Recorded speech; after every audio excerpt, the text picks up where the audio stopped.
Thank you. All right, I'd like to call it the public hearings section of the Warrenton Board of Aldermen meeting for Tuesday, May 16, 2017 to order. Jack, if you would, please come forward.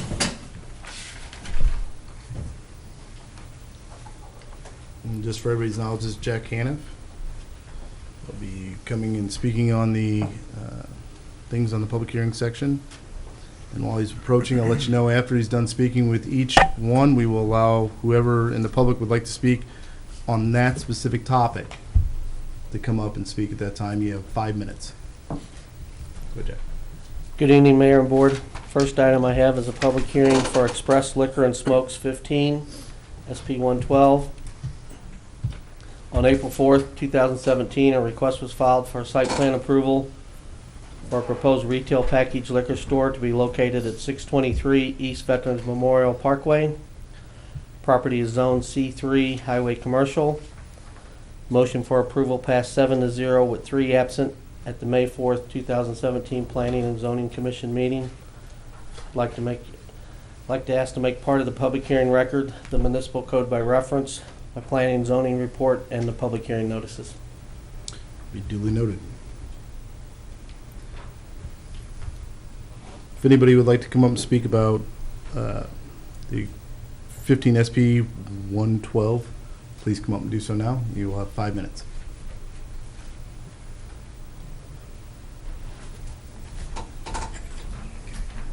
Good evening, Board. My name is Tony Gagliano. I'm here on behalf of the landlord, which is Yvonne Albright, and I'd just like to say that we would appreciate your support in this matter. Thank you, Tony. Thank you. Any questions or comments from Tony?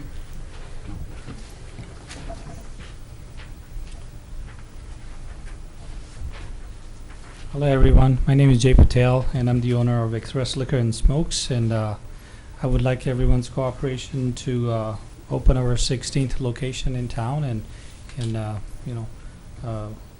we are a very fine wine and spirits stores. We operate 15 other branches and like to put one here and be part of the community.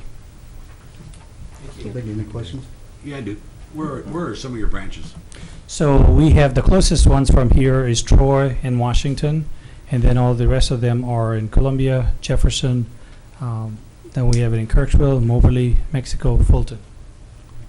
Did you come before the council one other time when you were looking at a building on 47 in Main? Yes, so about 4 or 5 years ago, Right. we had attempted to put a location that was on the corner of where the Kroger is. Right. And In the larger old home, if I recall right? exactly. Okay. And some folks didn't like the idea of putting a retail shop there, and Right. wanted to keep the historic site, so we backed out and moved on. Okay, great. Where is this location that you're talking about now? Where's it located? The old Poppy J's. It's a yellow. Okay. It's the yellow building. Yellow building. Yeah. Okay.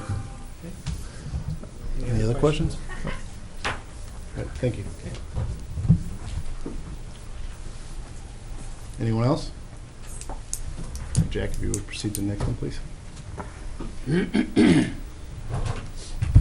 Next item I have is a conditional use permit, CUP 52 approval request for the Express Liquor and Smokes 15. On April 4th, 2017, a request was filed for conditional use permit approval for a proposed retail package liquor store to be located at 623 East Veterans Memorial Parkway. Property is Zone C3 Highway Commercial. Motion for approval passed 7-0 with 3 absent at the May 4th, 2017 Planning and Zoning Commission meeting. Once again, I'd like to ask to make part of the public hearing record the municipal code by reference, the public hearing notices, and my planning and zoning report. So just for clarification, the reason we're doing this is because under code, anytime a company comes in with liquor sales or requiring a liquor permit, we're required to go through this process. Is that correct? The conditional use permit Right. is required Okay. because of the liquor. It's actually Appendix A, Section 3, G1, and conditional use permit is required. This approval request has been submitted by the applicant along with a site plan, SP 112 approval request as required per section 405.340. Okay, so there's nothing unusual, this is just a It's requirement. due of to state. the Yes. alcohol sales. Right, Yes, okay. sir. Any other questions? Well, just, I just want to be clear. Sure. Because there's alcohol involved, there has to be a site plan and a conditional use? The conditional use requires the site plan. Okay. Because of the liquor? Yes, sir. And that's true of a restaurant?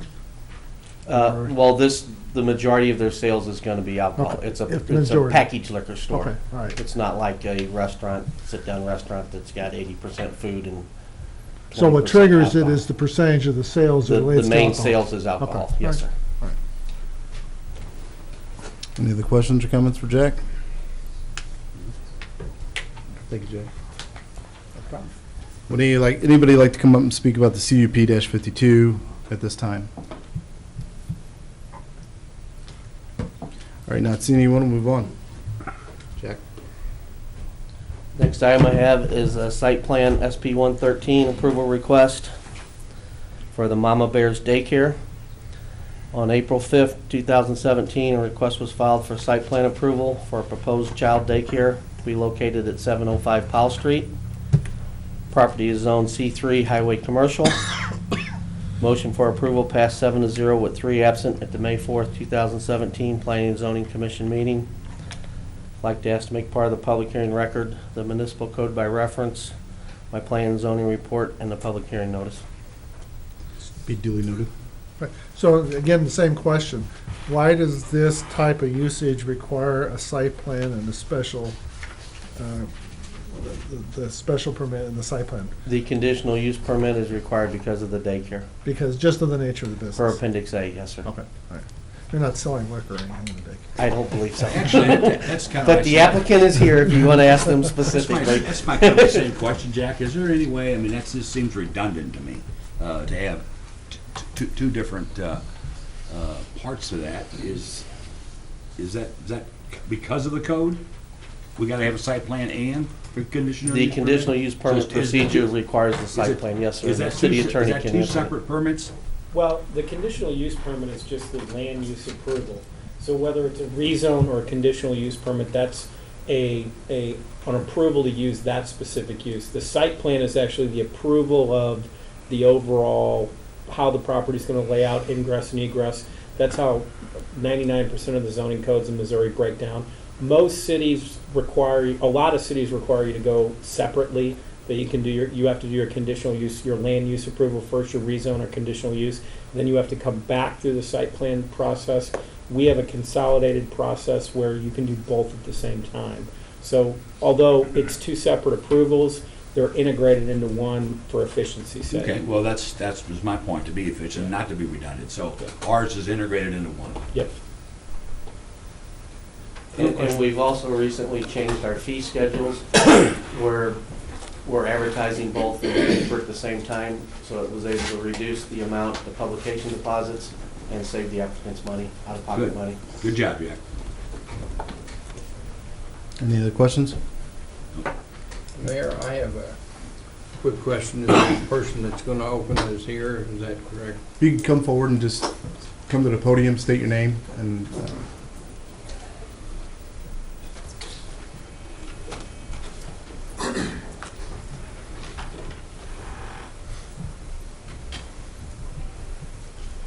We're Brad and Emily Williams.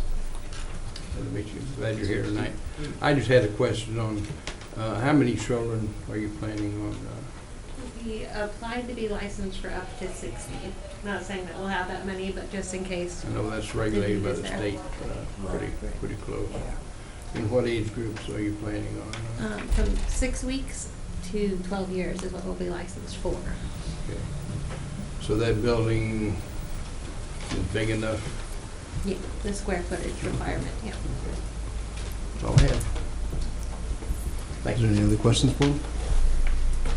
No. All right, thank you. Thank you.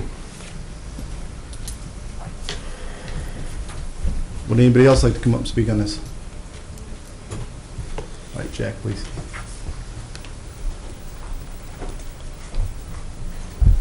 Next item is the conditional use permit, CUP 53 approval request for the Mama Bears Daycare. On April 5th, 2017, request was filed for conditional use permit approval for a proposed child daycare to be located at 705 Powell Street. Property is zone C3 Highway Commercial. Per Appendix A 2D2, the conditional use permit is required. This conditional use permit approval request has been submitted by the applicant along with a site plan, SP 113, approval request as required per section 405.340C8. Motion for approval passed 7-0 with 3 absent at the May 4th, 2017 Planning and Zoning Commission meeting. Any questions for Jack on that? Like your shirt. Awesome. Thank you, Jack. And it'll be duly noted. Would anybody like to come up and speak on that? On the CUP-53? All right, Jack, go ahead and carry on. Next item I have is a site plan 114 approval request for lot 32 Arlington Way. On April 6, 2017, a request was filed for site plan approval for an individual lot multifamily development to be located at 1016 and 1018 Arlington Way on existing lot 32 of Oakview Villas and Arlington Condos. The property is zone C2 General Commercial. Motion for approval passed 7-0 with 3 absent at the May 4th, 2017 Planning and Zoning Commission meeting. I'd like to ask to make part of the public hearing record, the municipal code by reference, the planning and zoning report, and a public hearing notice. Duly noted. Would anybody like to come up and speak on that? Good evening, Mayor and Board. I'm Brandon with Lewis and Beatty. We have the owners of the lot here, and we're here to answer any questions anybody may have on this. Anybody have any questions? No questions, Brandon. That was easy, Brandon. One of the easier ones you've had. Don't say that yet. Go ahead, Jack. Final item I have is a conditional use permit, CUP approval request for lot 32 Arlington Way. On April 6, 2017, a request was filed for conditional use permit approval for an individual lot multifamily development to be located at 1016 and 1018 Arlington Way on existing lot 32 of Oakview Villas and Arlington Condos. The property is zone C2 General Commercial. Per section 405.286C, a conditional use permit is required. This conditional use permit approval request has been submitted by the applicant along with a site plan, SP 114 approval request as required per section 405.286C, and it's the multifamily is what requires the conditional use. I got 2 questions. One, was there any comment from people in the neighborhood? Because the signs were up at the zoning meeting, or was there no comment? I have not received any. Yeah, I haven't seen it. The other question that you have here is a note that there was no stormwater management plan or reviews related to this because it was previously done It was under. included in the overall development of the subdivision. Does going from a single family use to a multifamily use change water runoff issues? The original development was designed Designed that way, for okay. multifamily. Okay, so that was considered. It was already taken into consideration. All right. Motion for approval passed 7-0 with 3 absent at the May 4th, 2017 Planning and Zoning Commission meeting. He has to say, and for the record, I'd like to make, Well, just for clarification, I'm getting confused now. This, lot 32, it's just a ongoing, the same development. We have a duplex there? It's the last lot within the subdivision that's not developed. It's Okay, just I'm a familiar grass with it. field right now. And it's gonna be a duplex? It's going to be a duplex Okay. similar to everything else in the Okay. multifamily. All good. That's what I thought. I was getting a little sidetracked. No problem. So you didn't get any questions on this? I did. what was the I question? had 40 to 80 fourth graders ask me what we were going to allow to build back there since they saw the sign. So if fourth graders are noticing signs, I think it's pretty That's cool. a good thing. And you told them it was going to be a skating rink. Told them I couldn't tell them it was a secret. I just honestly, they did ask it. I was kind of impressed that they actually took notice. Very good. So once again, to make part of the public hearing record, the municipal code by reference, plain zoning report, and the public hearing notices. You duly noted. The fourth graders still, besides what's in the paper. Is there any questions on this? No. Thank you. Thanks, And at Jack. this portion, then we will allow anybody to come up and speak on CUP-54 if they'd like. Not seeing anybody, we'll go ahead and bring the public hearing section of the Warrenton Board of Aldermen for Tuesday, May 16th, 2017 to close. And we will open the regular Board of Aldermen meeting for Tuesday, May 16th, 2017, and ask you to please rise for the Pledge of Allegiance. I pledge allegiance to the flag of the United States of America and to the republic for which it stands, one nation, under God, indivisible, with liberty and justice for all.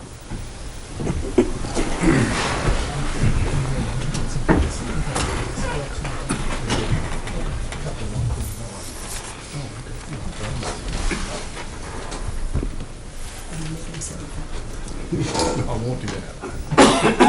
I believe, and it's been pointed out to me, and I think it's duly right. If you could please rise up. We have a couple Boy Scouts in the back, is that correct? Yes. Thank you for coming. I'm sure we'll hear from you here in a little bit, but I appreciate you attending our meeting.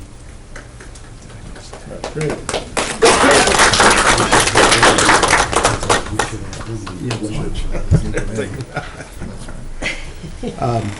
Next item on the agenda is the consent agenda, but before we move to that, because I don't want to draw this out too long, something I feel very burdened to address is how many rumors we've been hit with the chief of police. Let me go ahead and just say this right now. We have a vacancy for the chief of police, but we have a lieutenant who has been named an interim chief, and that'll be Lieutenant Larry Eller, who's, in my opinion, done a great job picking up where we left off and carried forward very, I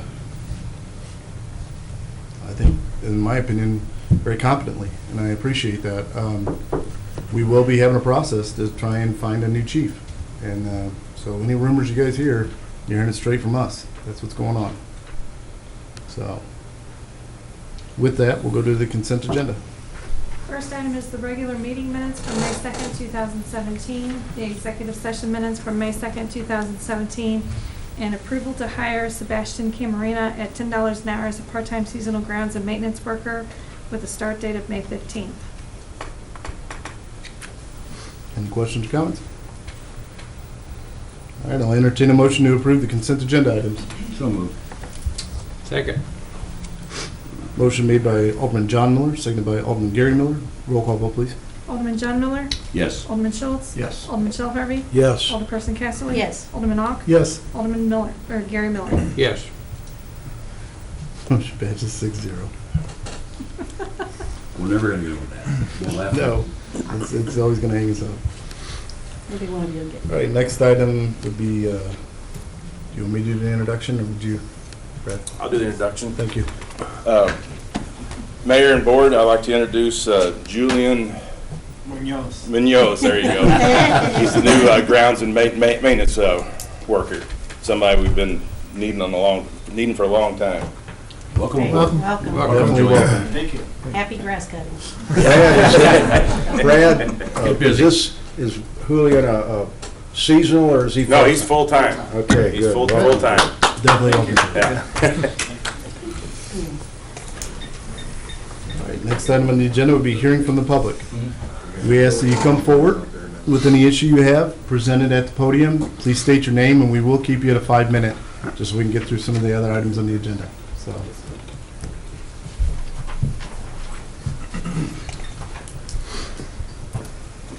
Hello, my name's John Hopkins.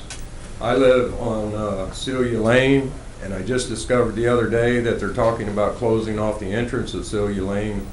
It's right there at the corner of Double M and Highway U. I'm not very happy about what's going on.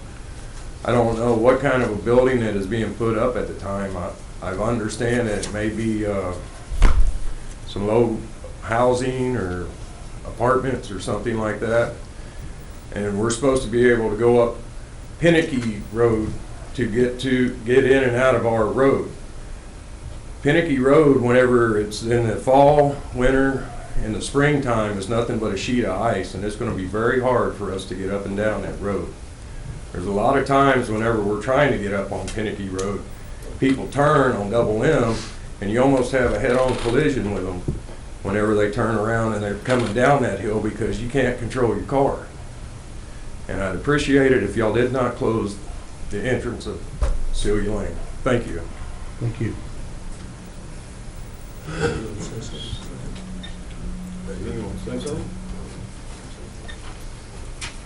Anybody else like to come forward? Yeah. Good evening, Mayor, Board, City officials. I'm Ray Welge, Millbrook Development, and I discovered last Friday, the only way we found out, it was put in the paper that you were closing Pinckney and Celia, a section of each. My big question is this standard procedure? Not to notify the public when you close a road, public street? And what procedure are we supposed to follow? And I have numerous questions about that in addition to what the residents say. I know you're swapping the streets for sidewalk. And I saw the video from your last meeting. Who's requesting that sidewalk to be put through?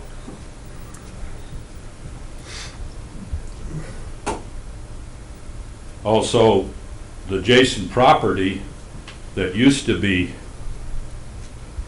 across the corner there, wish we had the site up, but we'll get to that. That went C1 in the last few years. We're the adjacent property owners. We never got noticed about that. And since '87, when we started the subdivision back there, the whole block between you and MM was zoned R1 or R2 residential. And I've been here twice already in those years, in the last 30 years, to keep that residential. Because the only way they would let us develop that was make it residential. They would not let us go commercial at that time. I know that's 30 years later and we're moving forward. But this whole thing needs to be looked at. What does the city want to do with that section of town down there? Planning and zoning needs to be in on it. And the law enforcement, emergency services, everyone needs to have a say in this.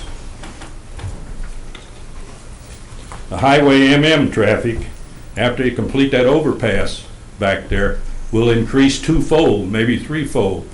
I even foresee a traffic light on the corner of U and MM. And we're going to have kids have to catch the school bus up on the MM and all that traffic. I don't think that's feasible.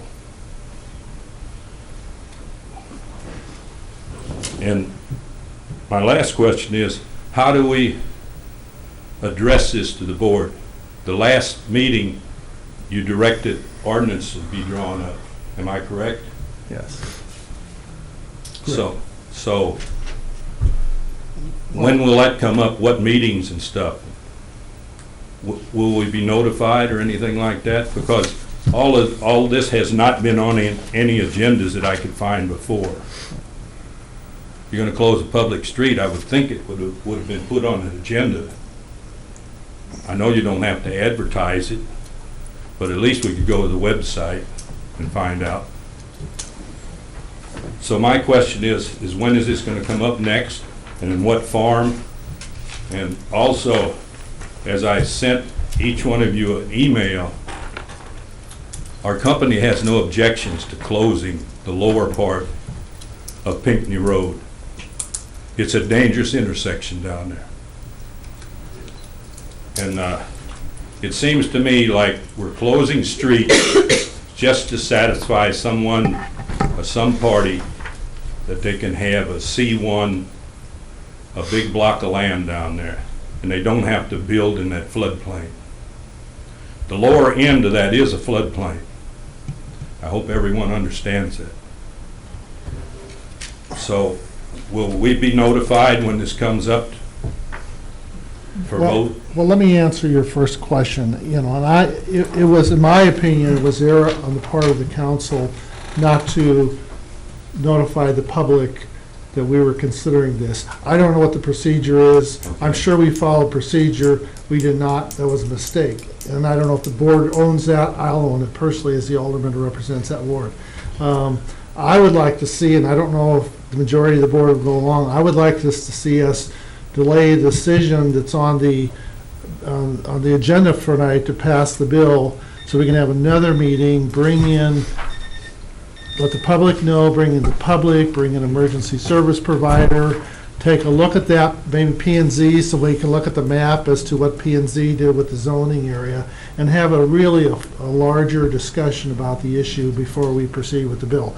I only represent one vote, but that would be my desire, that we table that bill tonight. I agree with you. Can I respond, Chris? Well, if I can just make one point, the bill is not on for tonight because there's a process with the ordinance that needs to take place. We have to get legal descriptions, which we're in the process of compiling that information now, and so that'll take a little time. The second thing is, sir, just for the record, could you state your name and your address, because we didn't catch that, and I want to make sure we can get that in the minutes. Raymond Welge, 20479 Hall Road, Marthasville, Missouri, Okay. 63357. I think you said your name, but I didn't get the address. I just It's wanted in, to make it's in the, Right, I didn't give you a copy of the email. Well, the email I'm not concerned about, it's the Okay. minutes that she has to produce, so I just wanted to make that. Okay, and I'd like to do a quick response, and I know we're under a quick time frame here. Give me a few more minutes. But I just want the audience to know, this whole discussion has absolutely nothing to do with someone wanting to come in and develop that property. I've been on the board over 4 years, and for 4 years been harassed senselessly by our residents trying to get a sidewalk on Highway U. I understand your concern about emergency vehicles. The city has already had the whole fire department out to see if they can get their biggest truck to make that turn, so there's absolutely no concern there. Inconvenience, yes. One of my best friends is the one that lives on the corner of Pinckney and Cecilia there and has his tractor trailer parked there on the weekends. I get it. I called him immediately and talked to him, and he understood. The reason this is up on our agenda, I'm sorry it's an inconvenience to you guys. I really do. I understand it's an inconvenience to get up off an M. But an inconvenience in exchange for potential loss of life on Highway U when you have children walking that highway with absolutely no easement for them to have a sidewalk. And for 4 years, we've been trying to find a solution to a sidewalk.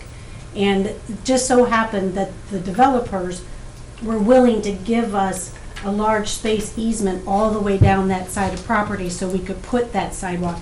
It had nothing to do with them coming to us for development. It has everything to do with the city trying to provide the safe sidewalk access for those children and kids that are walking up to Main Street on Highway U. And if there's anybody in the audience who drives up Highway U, you know exactly what I'm talking about.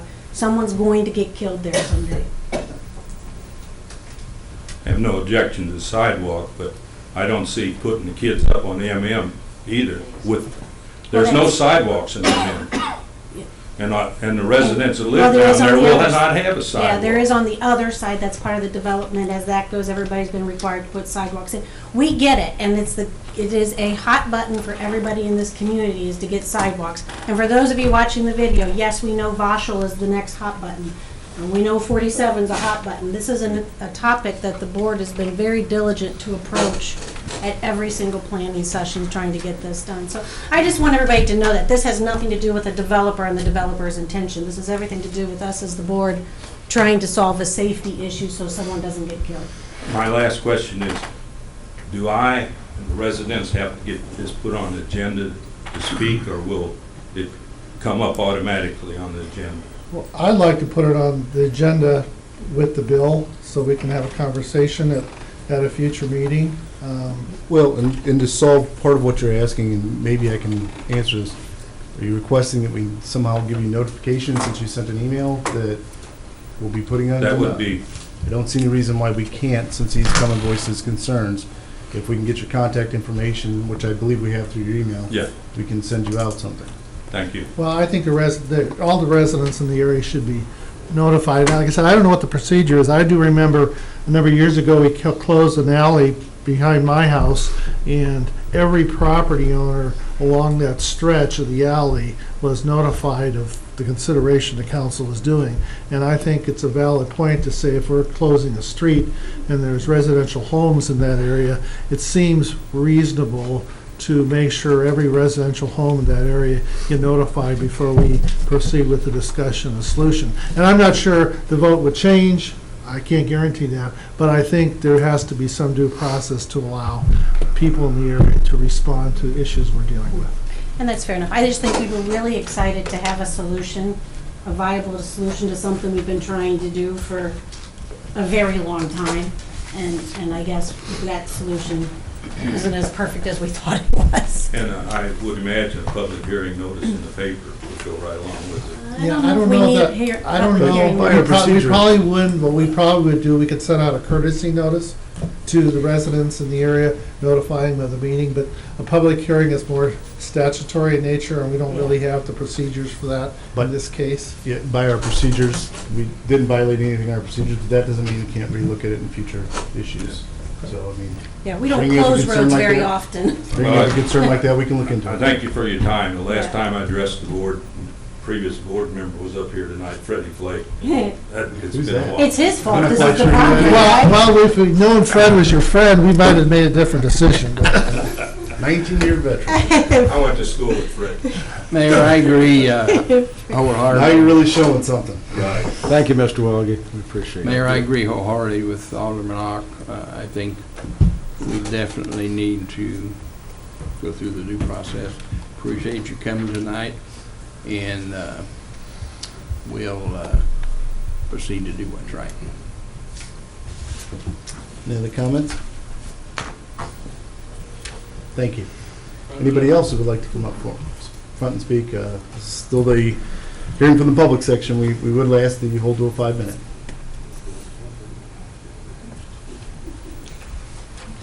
All right, not seeing anybody, we'll move on. Next item will be the Board of Aldermen comments. You want me to hold me to 5 minutes, okay? All right, Who's here's asking? Let me put I'll put my clock. Time it. Time it. Okay, I just want to, final update, or not final, but the most recent update on the Better Road Forward. As you know, we did dodge a bullet as of 6:15 or 6 o'clock last Friday. The federal waiver on extending or potentially I-70 becoming a toll road from Forestdale to Independence, Missouri, was defeated. Now, the governor has threatened the legislature, or the General Assembly, both the representatives and senators, has threatened them with a special session. As far as we can tell legally, the waiver, the federal waiver on that does not extend into the special session. So hopefully that's, we won the battle. There's still probably some future battles ahead. One of the bills that did pass establishes what they call a 21st Century Missouri Highway System Task Force. What this task force is going to be set up to do is define ways of financing MoDOT. And the Better Road Forward Coalition, with the work we've done in Jeff City and with the senators and congressmen or representatives there, allows us, we hope to get basically a voice on this task force, either through one of our own being on there or one of the representatives or senators, either Jeannie Riddle or Justin Offerman. Bart Corman, of course, will be termed out, so he will not be available. But So that being said, the coalition plans to keep moving forward and become a positive or a force that can make positive recommendations to funding MoDOT in the future.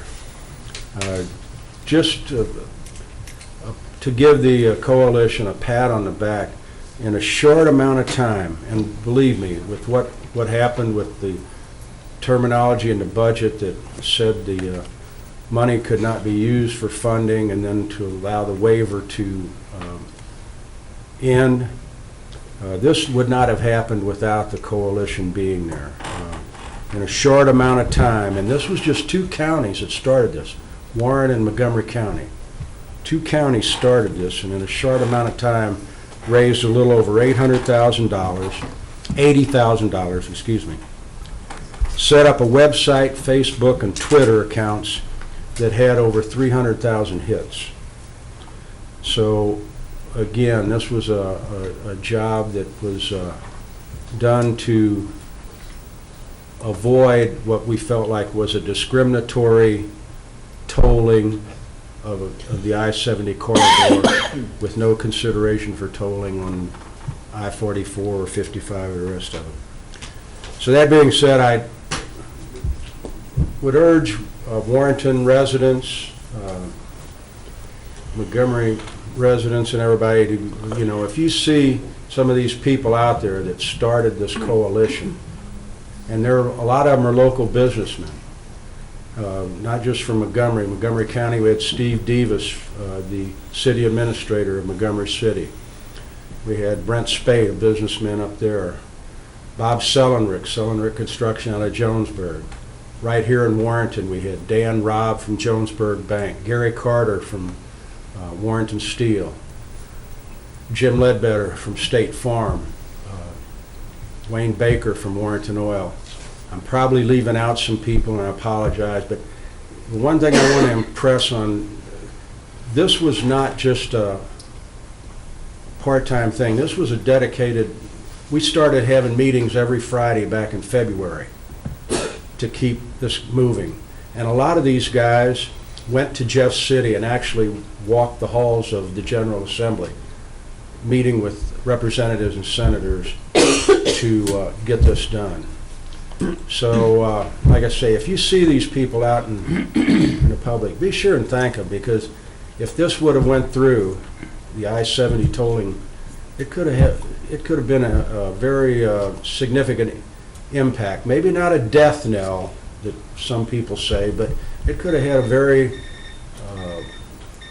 big economic impact on our city, especially with the coming of the interchange. So that's kind of going to be my final say on this. We won't have another meeting until June, but the coalition will keep moving forward, and hopefully we'll get more people. We got counties all along, Audrain, Callaway, Boone, Gasconade, even one, I can't think of the name of the county, up by Kansas City. They're coming aboard on this. There are going to be satellite groups forming. So anyway, that's all I'm going to say about it.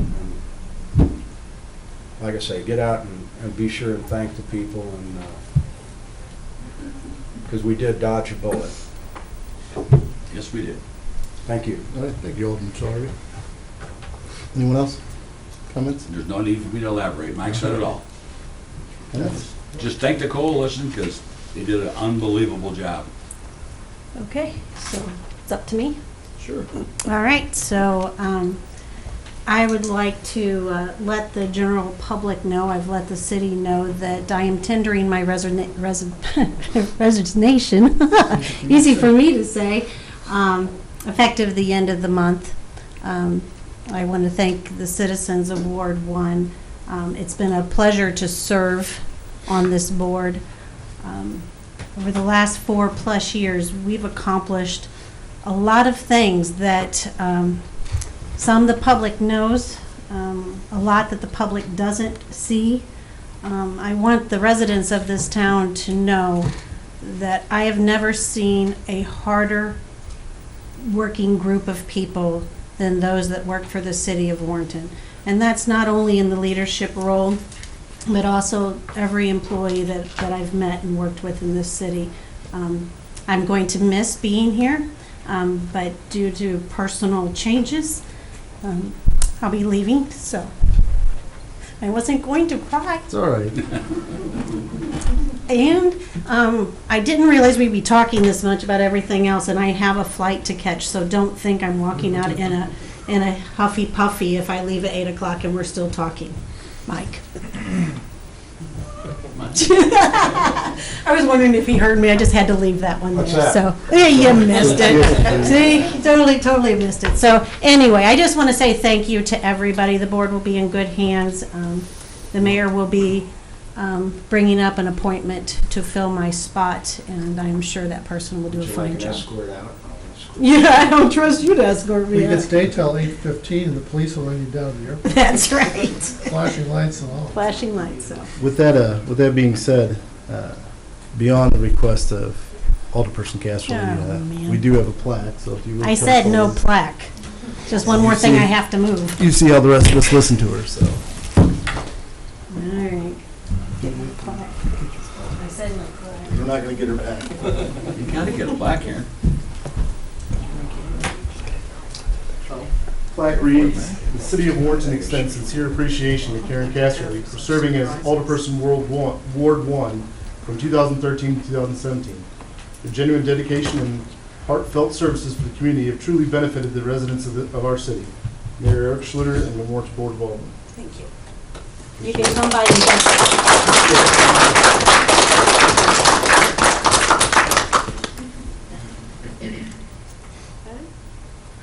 Okay. Why don't you guys all stand up and back there? Sure. We're missing photo ops right there. Yeah. Just bring the Boy Scouts up too. We're gonna go down there. I guess so.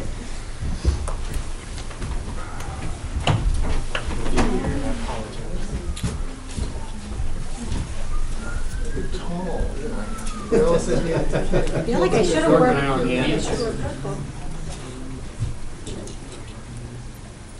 Photoshop. Good. Thank you very much. Thank you. Thank you. Thanks, Jerry. You're right. What? I know. You can get water for the next guy.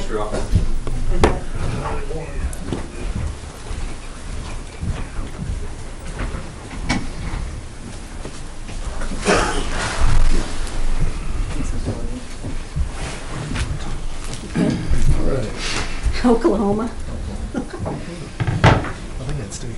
I know. Next item on the agenda that we'll take up will be the discussion of general obligation bonds on August 8, 2017 ballot. Joy Howard, if you please come forward.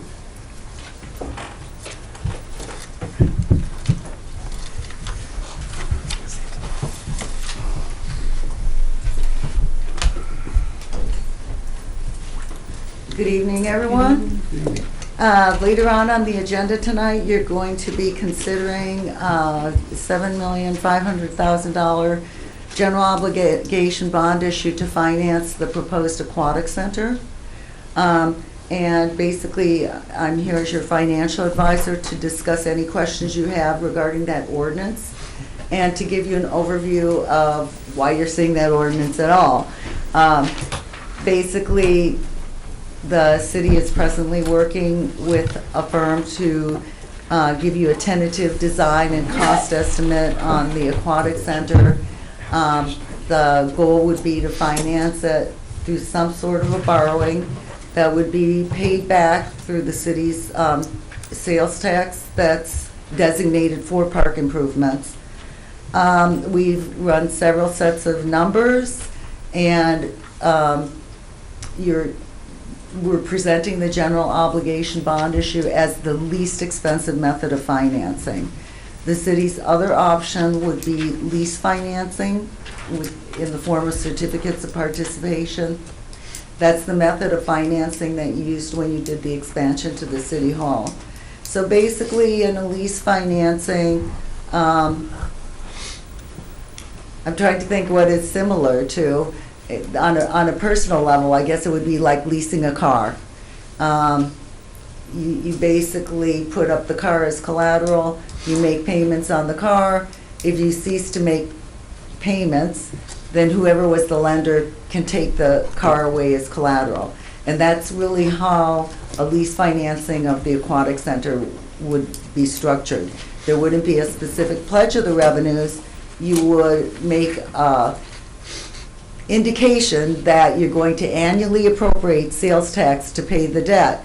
But if there was ever a shortfall, or you ever cease to make a payment, the lenders, which is, they're basically the certificate holders, which can be banks and individuals, would cause a trustee bank to go out and repossess the aquatic center. So it's kind of a complicated financing, but basically that's how it works. Now, because there's no specific pledge of revenues, it's annual appropriation financing, and because the asset, which is the aquatic center, is considered from a market perspective to be non-essential, it would carry a fairly high interest rate, which takes us to the general obligation bonds. The general obligation bonds are the other method of financing. It's actually the more traditional method used to finance something like a swimming pool or an aquatic center. The bonds are secured by the city's full faith and taxing power, including a property tax, but you are not obligated to levy a property tax. Just like with the lease financing, you can annually appropriate your sales tax and use the sales tax to pay the debt. However, passage of the bonds does give the authority passage to levy a tax when and if you would ever need to do so. So this would be presented to the voters as a no tax increase bond issue. But from an investor perspective, it would have that backup. And 10 years from now, if all your business is shut down, you would have the ability to levy whatever amount is needed to make up any sales tax shortfall. Consequently, the bonds get a much better interest rate, they would get a much better rating, they're much easier to sell. And so what we're suggesting is that you would go ahead and ask the voters to approve general obligation bonds as the least expensive method of financing. Because it's the least expensive method of financing, that means that you also have more dollars to spend. If you can only pay for the debt with basically sales tax, I think the city is also considering making small appropriations from the general fund. But you have a limited amount of city funds that can pay for the debt. So consequently, that limited amount you have on an annual basis to pay for debt can afford to pay off a lot more general obligation bonds than it can lease obligations. The only other thing I would like to mention is that we do not have a construction cost yet. I don't know if Terry would like to discuss that, but I think basically you're looking at crossing your fingers and hoping it's going to be around $6,500,000. We're asking you to support a $7.5 million issue. We don't know yet what the interest rate's going to be at the time that you would go to market. We don't know what the cost of the project would be. But what I can tell you is that passing a certain amount of general obligation bonds does not obligate the city in any way to sell that amount. If you authorize $7.5 million and you only wanted to finance a $5 million aquatic center, you'd only sell $5 million of bonds plus enough to pay whatever cost of issuance there are. But anyway, so I just want to make sure that you understood that the $7.5 million obligation, or authorization, I should say, does not obligate you to sell that whole amount. Last of all, a lot of times people say, well, are there any drawbacks of the general obligation bonds? And compared to the lease, other than the things I've already mentioned, it is important for you to note that at the election that we're suggesting that this would be held at would require a voter approval of a 2/3 majority.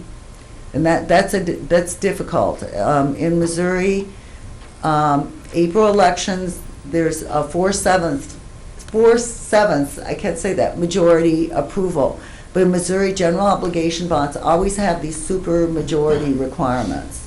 So this year, if you had August election and November election, there'd be a 2/3 requirement. You'd have to go all the way until next year to reduce it down to 4/7. But I'm assuming that because the staff has suggested we proceed with the general obligation bonds. There's a feeling of enough commitment that because it would be a no tax increase bond issue, that you would get that kind of support from the public. And that's all I have to say. I probably said a lot more than. That's good. Okay. The only thing I would add is that we met this morning with the team who's working on the pool design, and we hope to have for you at your next meeting estimated construction costs. We finally have narrowed down what we think is the design that will be close, and to bring a contract to you for your approval at the next meeting. So we will know more what those numbers are that we're looking at. When Joy talked about being able to fund an amount from the capital sales tax fund, that's the fund that is only to be used for recreation. And my suggestion in increasing over what that amount that the debt service could be paid was to suggest that if in fact we find that it's a $6 million price tag to have both indoor and outdoor aquatics, we potentially could agree to utilize some amount of funds from the general fund to be able to increase our debt service amount so that we can afford the indoor-outdoor component. Right now, we are making one of the final payments for the improvements to the City Hall facility. That debt is $118,000-ish a year, and we will make our final payment in 2018. So if we wanted to utilize those funds that we've been using, it would be a situation where we could afford to do that because we've been spending that money until the capital sales tax fund would grow to the point where we no longer needed that.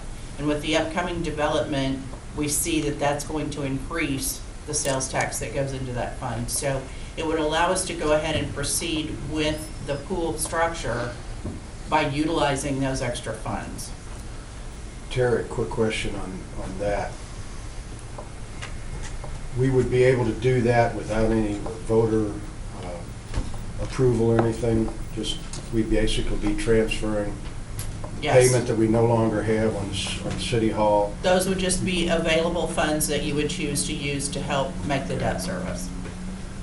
Joy, one question. You mentioned it would be a 2/3, we would need a 2/3 approval on it. Why again was it different? You say next year we would only need 4/7? The Missouri Constitution is crazy. It's very, historically, every election for bonds was 2/3. And then there was a change many years ago that made certain election dates at the lower amount, the 4/7.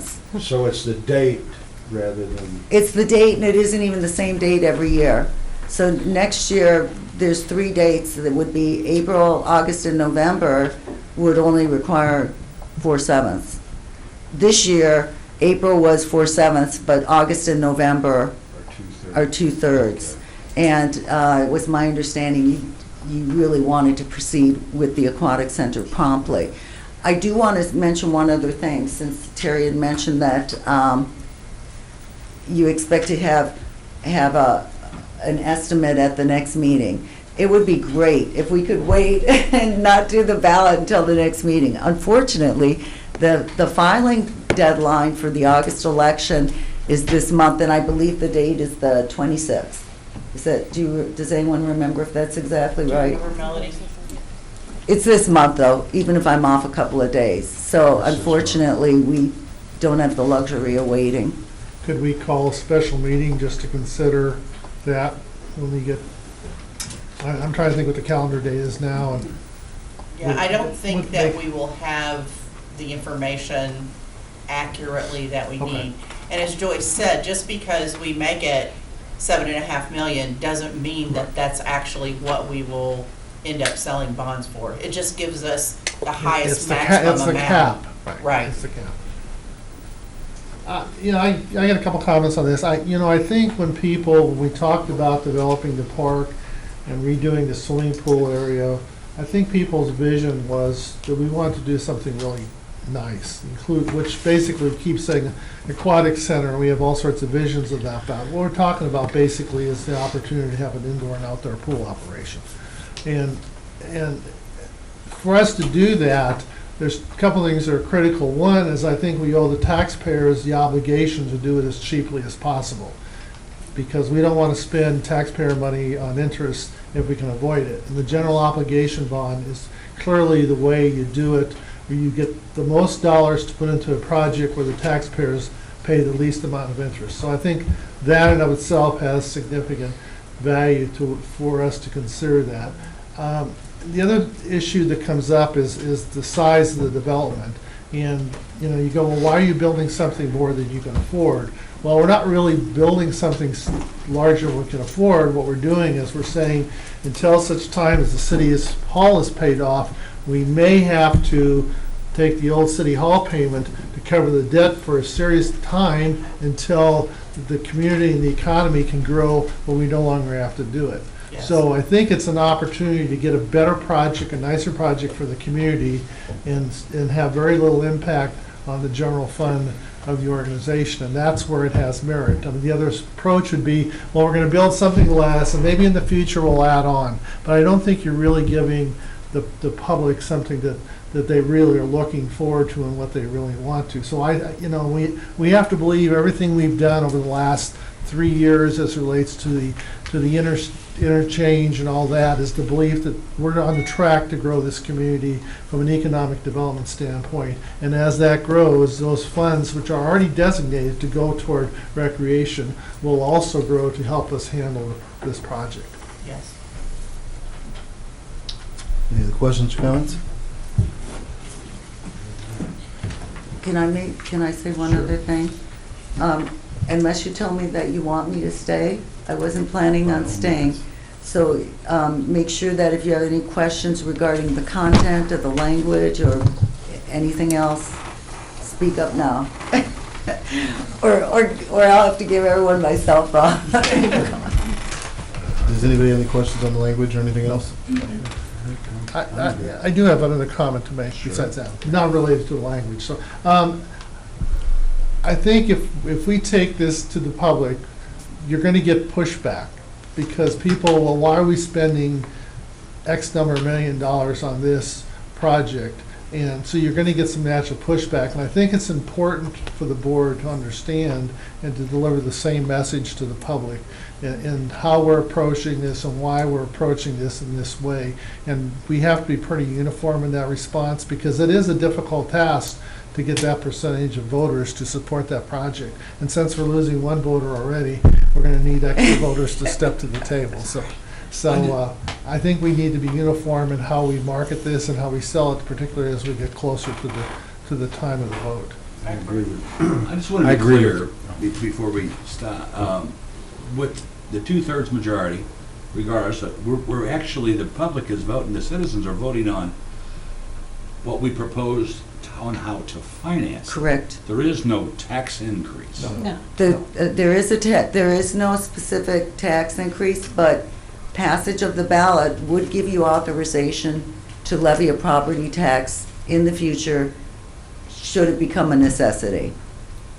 But there is no projections that would indicate that we would have to do that. Absolutely.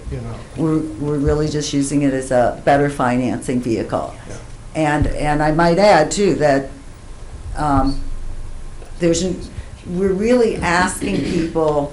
It's my understanding that the people have already suggested to the city that they would like to have the swimming pool complex. So we're really not asking voters whether or not to build a swimming pool. We're really asking voters, give us the least expensive method of financing. Yes, and you're absolutely correct. The citizens they certainly want the new pool, but forever they have been led to believe that there is no tax increase, that the present taxes that was passed years ago to build this swimming pool is just being transferred to build a better park. And that's been what everyone believes in.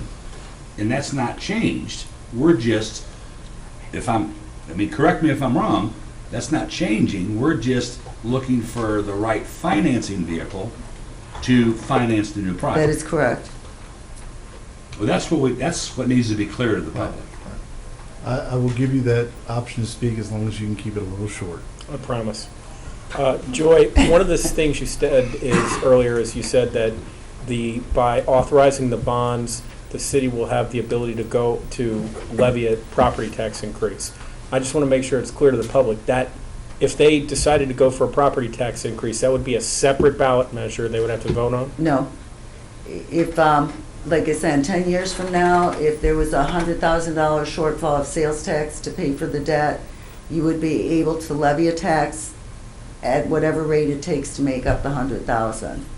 And it's because of that pledge of the city's taxing authority is the reason why general obligation bonds carry such a low interest rate. Now, this method of financing, I've done a ton of general obligation bonds where the governments chose to use it as a financing vehicle but not levy a tax. I can't even tell you everywhere I've done it.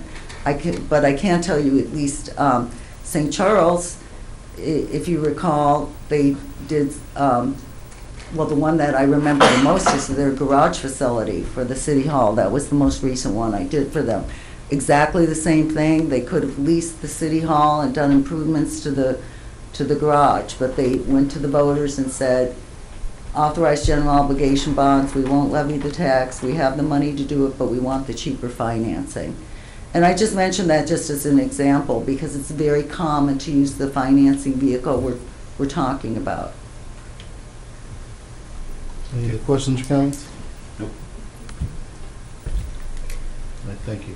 Appreciate it. Thank you. I'm going to escort her down the highway. Want an escort? I'm going to escort Joy down the highway. Be safe. Be careful, Karen. Thank you. Bye-bye. Thank you very much. See, they're all going to leave. They're all with me. leaving you. Come on, folks. Oh, they count, you're taking the whole crowd with you. Thank you.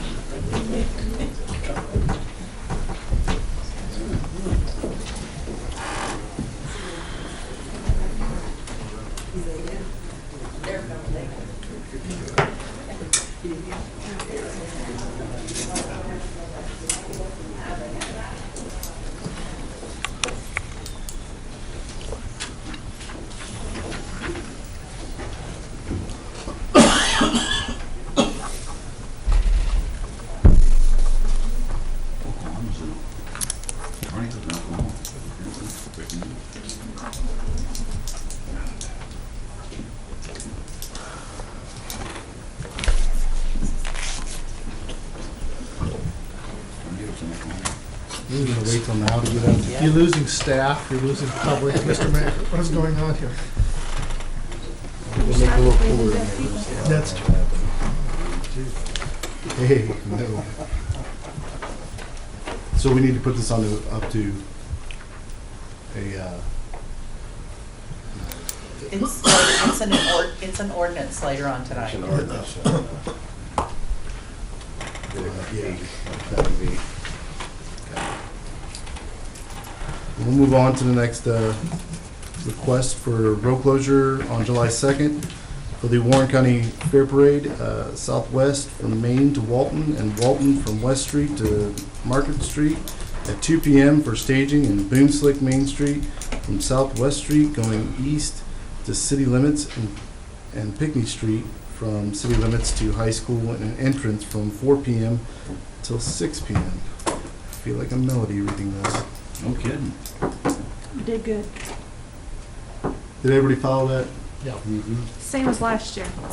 That's the easier way to put it, but I can't say that, so. Paul, you want to come speak on that? You got any questions? Yeah, Paul, come on up. Everybody else coming up. Come on up. Say something, Paul. You gotta have something to say. It's rotated around. Name's Paul Aldermen with Warren County Fair Board. Like Melody said, it's the same parade route. It'll be the third year, I think, since we brought it back downtown, that we've run the same route.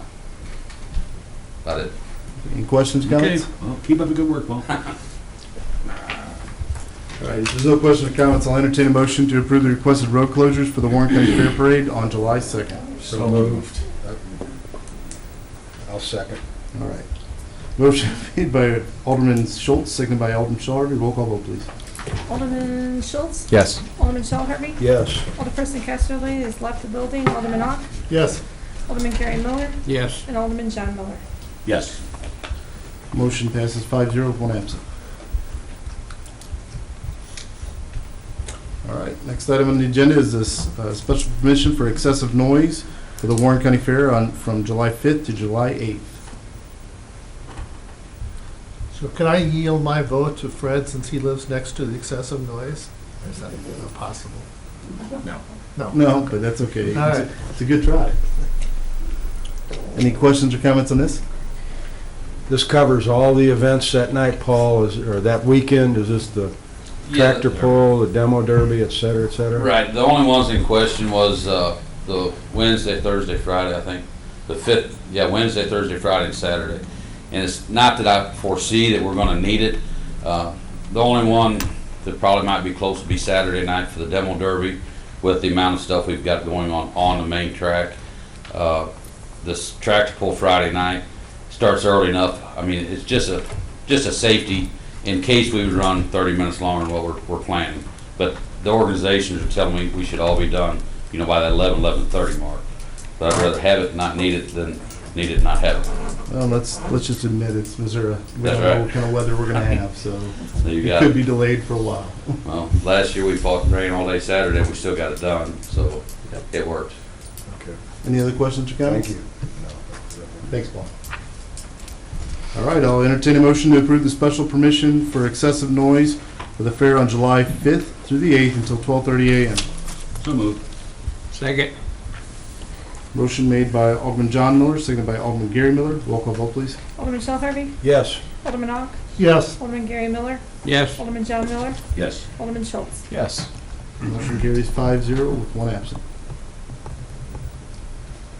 Next item on the agenda would be the approval of liquor by the drink liquor license for La Mocha Mexican Restaurant located at 1000 Warrenton Outlet. Any questions? Comments? My only question was, when do we anticipate they're going to be open? This is actually for a new license, so they won't be selling alcohol until after July, which she kind of thinks is about the time that she's going to open too. Okay. Because the liquor it starts July 1st, so Right. that's when it would be Okay. feasible for. Any questions or comments other than that? I'll make a motion to approve. I'll second. You don't even have to ask us now. Okay. Motion made by Alderman Shell Harvey to approve the liquor by drink liquor license for La Mocha Mexican Restaurant located at 1000 Warrenton Outlet, and seconded by Alderman John Miller. Roll call vote, please. Alderman Ock? Yes. Alderman Gary Miller? Yes. Alderman John Miller? Yes. Alderman Schultz? Yes. Alderman Shell Harvey? Yes. Carries 5-0 with one absent. Next item on the agenda would be the consideration of additional funding for toll road efforts. Mayor, I have something I'd like to say on that issue. if I By could, all please. means. We got the information from Chris Gravel regarding the language that was required for us to do this. And I'm thinking that, this issue comes down, I think, to a leadership issue. We expect our employees and department heads to do the best job they can do. And I think the public who elected us to do business here at the city expect no less from us. That being the case, this issue with the tolling, we fought the battle, we won a battle, but I, as one, do not think the war is over. I think it will rear its ugly head at some point, and this group is already in place to monitor and be on the cutting edge of deflecting anything like this in the future. And I, for one, think the agreement that Chris drew up with an amount of $5,500 needs to be considered by the board And it's my opinion that we need to vote and pass this tonight. That's all. I agree. I guess my question, which I don't mind, where are we gonna come up with the 5,500 that was not budgeted? I would think we need to amend the budget to include this, this amount. So where are we going to, I guess my That would question be is. up to Mrs. No, Mary Thorne. it actually will be up to us on where we can pull that from. I'm not against this. We need to know where we're gonna pull that money from, because the budget amount was 5,500. We spent 3,650 for it on billboards, which leaves 1,850. I just want us to be aware of where we're pulling that money from. I think that's responsible of us. I'm not saying that it's against it, but we do need to know where we're pulling that money from, so that we're not robbing another fund of somewhere else that needs it. Well, what's the most logical fund then? I guess that's a question that I guess we should ask Terry.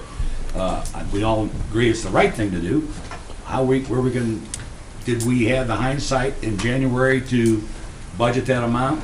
No, we didn't, but nobody did. So it's not a matter of we did something wrong. We just need to figure out to do the right thing. So where can we come up with, in your recommendation, where can we come up with the extra $4,000? Or, I'm sorry, the $3,800. It would be Or whatever the math is. $3,650. $3,650. I think we would just need to look at the existing operating budget and determine where there are either funds that are going to be excess at the end of the year, or something that we could remove from that and make those funds available. Okay, so now that we've crossed the hurdle of gotten the language right and got our service agreements, and obviously we've all been in favor for many, many months, just getting the language correct. So now our only hurdle is tonight to vote on if we're in agreement for the 5,500, and then we'll figure out where we're gonna get the money from. Is that correct? That's a decision that you all can make. I don't have the attached agreement with me. Was it dated, is it a calendar year agreement? May 2017 through April 2018. Would it be unpractical to think that we could adjust the agreement to start July 1 and be in sync with our fund year? And just fund the full $5,500 effective July 1? That way every year we get in a recycle, so we're cycling it to agree with our budget. That would be another approach to doing that. So that, so the billing times, just like with any other grant we do, that would just cycle together. Because I don't know that the funds are would be urgently needed over the next 6 weeks. And just say, so instruct Terry, and part of doing the 17-18 budget is we want to include $5,500 of funding for this project, and just make the agreement to tie to that date, and then that's another approach. Well, We can do either approach. Believe me, Gary, the money is needed because basically there was, how should I best put this? There was pledges made and didn't follow through. And that, so there was a shortfall on the, when I said they raised over $80,000, actually, it should have been, there was closer to a little over 100,000 that was actually pledged, but some of them ended up not coming through. So, My point is, so I follow your point. the 6 weeks going to make a difference. Well, I don't know. Probably not in the grand scheme of things now, because we dodged the biggest bullet, I guess is what you'd say, but there's still issues going on, so. Chris, you've spoken with them to get the service agreement. How apt would it be to be able to, or how feasible would it be to reapproach them with the, if we can find the 5,500 in the budget to be able to do that, do it now, or 1,850 and then 5,500 in July to continue this?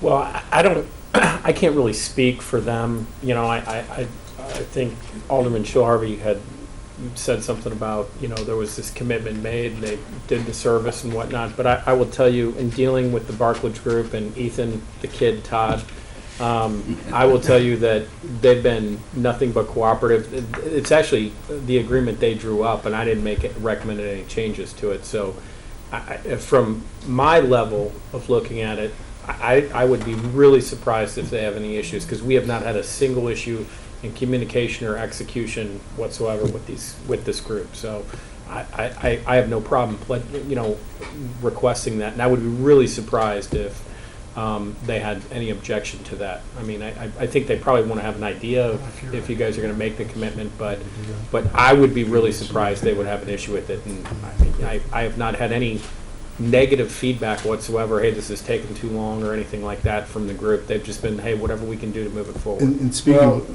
give me 1 second. Speaking with this, I want to clarify two issues. Number one, you're talking about an annual budgeted item, correct? Well, I mean, Just I would putting it- anticipate, Well, we don't, I'm but just I would asking you, yes. anticipate this is something that is gonna be going on for a while. And we need to be a player or have a part in where we go in terms of funding, so we don't have this threat to the local community. We need to be a part of that. Will it be a threat for 3 years, 5 years? Is the Trump administration gonna try to force, private partnerships down the state's throat, and then we gotta fight that issue too? I can see this going on for quite a period of time, if we're really committed to doing this. So, I mean, so I would think it would be almost an annual ongoing type cost until we can assess where we're really at. If somebody can finally drive a stake in the ground and say it's over, that's what we all want, but I don't know when we get there. So even at that, with this, we would have to change it from a one-time thing to something that. Well, I think it's always going to be subject to annual appropriations, and I just want to make one comment to Alderman Ock's comments. Ron Richardson came out yesterday and said, we need the public-private partnership for Lambert Airport. So clearly that's, on the agenda for next year, a private-public partnership. So I don't know what that means for the toll roads, but, that term is being bantered about as one of the top priorities for next year. And I will tell you, I'm most comfortable with having a direct contractual relationship for purposes of, the toll group not having to restrict their message and us not having to concern about the messages bleeding over directly with the Barclage Group. I don't have a problem with that. Yeah. All right. So I guess if we're really up to somebody making a motion, we see where we go. Actually, hang on a second. Alderman Shore, Just 2 points. One thing is, we are dealing basically with the Barclage Group. Right. That's our way of what we talked about, controlling the message as opposed to paying the Better Road Forward. The other thing, Chris, you mentioned, now I forgot what. The sale of Lambert. That was What? the sale of Lambert, the public partnership. But before that. Ethan, the kid Todd. But the kid Todd, I just want to keep saying that. I get to that point too. The Trump administration or Trump administration? No, not necessarily the Trump administration. This, in relation to it being an ongoing thing, and I don't know that we need to do it, for a 3-year commitment or 5-year commitment. We can only commit beyond we can only commit to July for this year, and then for 2017, year by year. Is all. We can't obligate a future board. Yeah, I think that's the way it needs to be handled, because we don't know, may come a point where we might not need it. I don't know how long it's going to be. So I guess the two options we have are either, one, finding the money somewhere in the budget to be able to do this now, or offer the $1850 for now and then budget the $55 in July. I don't like that option, it's more money. What's that? It's more money. I guess to me, you got 2 motions. You can make a motion to accept the agreement amending the date to July to June, or you can just pass it as presented.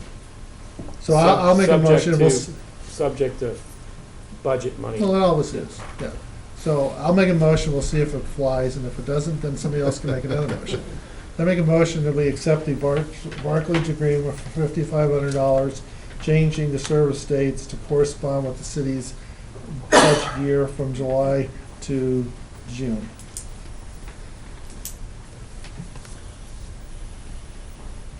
I'll second that motion. Motion made by Alderman Ock, seconded by Alderman John Miller. Roll call vote. Alderman Gary Miller,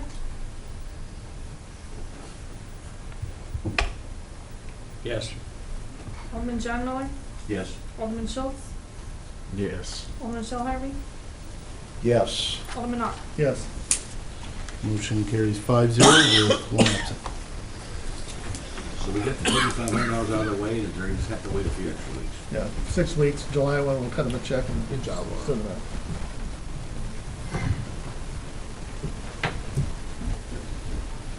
All right, next item would be the discussion topic being removal of trees on Main Street.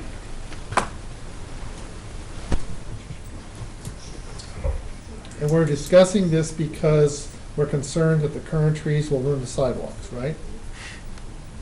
If they haven't already. Well, I think Brad's going to Or is there another Explain it reason? to us. He's going to educate us. You can educate us? Well, not really educate you, just give you some points, All right. and then you let you all make the decision. Little background on the Bradford pear. It was introduced in the 1900s as an ornamental, or in the early 1900s as an ornamental in the 1960s. They have a lifespan of about 20 years.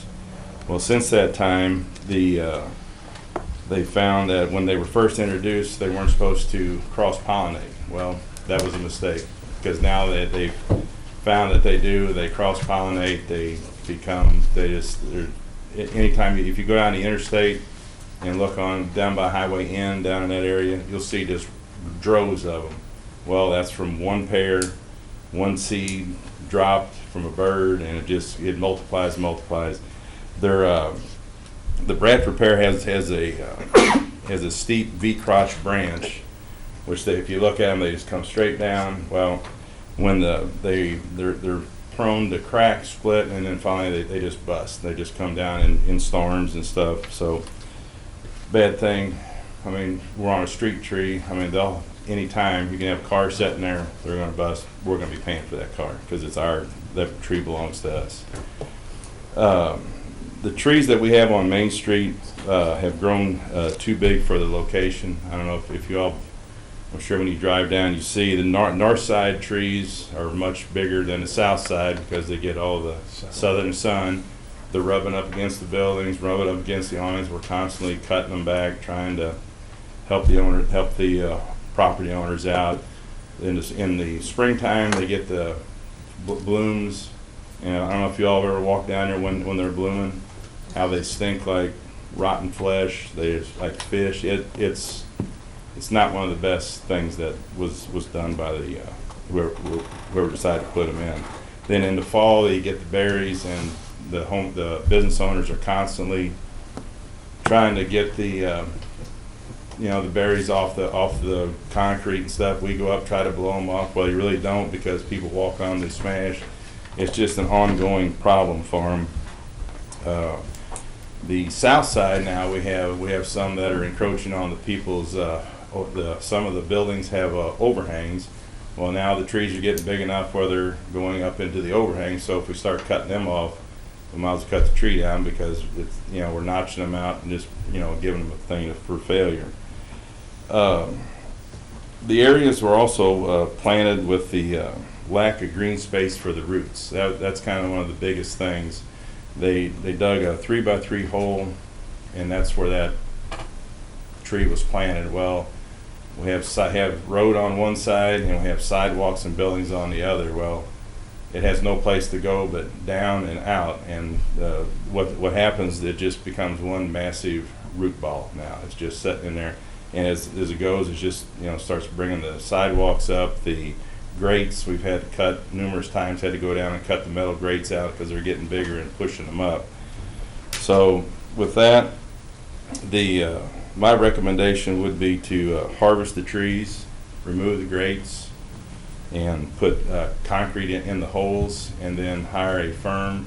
If y'all still want to do something with some kind of natural flowers or something down there, make some kind of planters that would be more conducive to the area. I mean, and to the business owners who they might actually want to, come out and, have a planter out where they could take care of it and kind of add their thing to it, or we could do it. But I think we need to, hire somebody that can really go down and look at this, because I guess at the time these were planted, nobody really thought about what was going to happen, because you got concrete on both sides and you're putting a tree right in the middle of concrete. It doesn't work.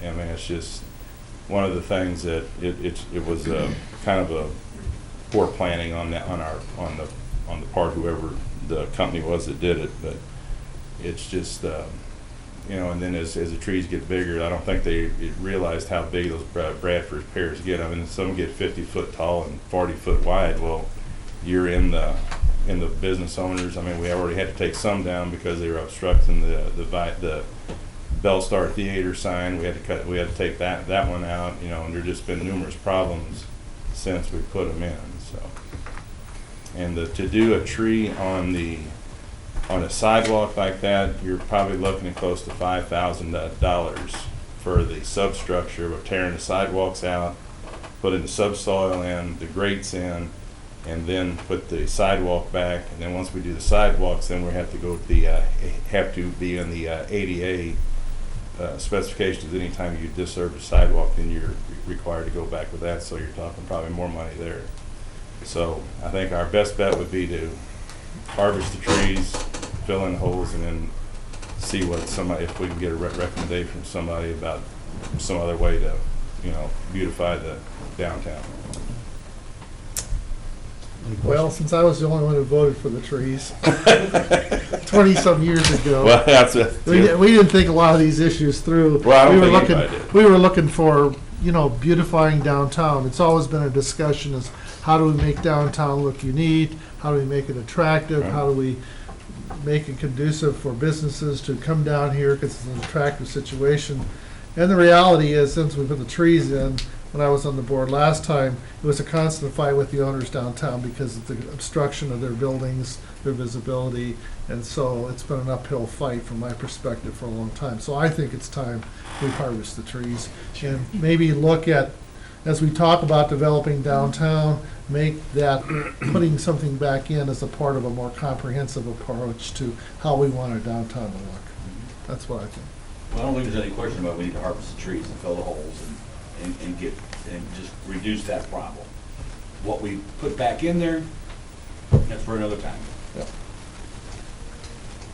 So I don't know if we need a motion to harvest the trees Not and this fill the time. holes. Later. Just an agreement. So is everybody on the board in agreement with it? Let's see, are we looking at planters, though? I think we're gonna look at hiring a firm to maybe do some drawings to see what would work. That kind of gives us an idea, because I know different ones have done it. St. Peter's has some with planters in different spots, but our situation is a little more unique, because we have businesses, sidewalk, parking, so we got to kind of watch our sidewalks space too when we start planting that, and cars pulling in, because the curb is the only thing that's stopping them from hitting them. So we got to. I'm sure there's somebody out there that can give us some ideas on what to do and what direction to go. Well, everything will look different when they're all harvested. You get your holes filled in, and then we'll come up with another plan. I think that would be different. Did you have a question, Alderman Schultz?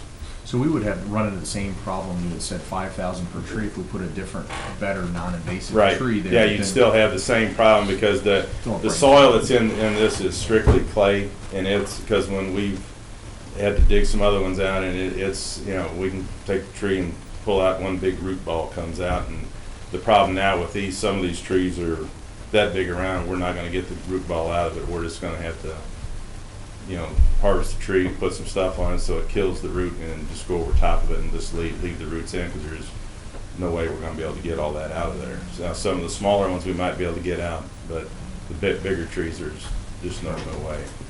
Any reads? Yeah. Anybody else? All right, let's see, unanimous, go ahead and proceed with it. Harvest away. All right, thank you. Next, we'll be hearing from Director of Operations and Finance Officer Terry Thorne. I have a couple things under operational updates for you.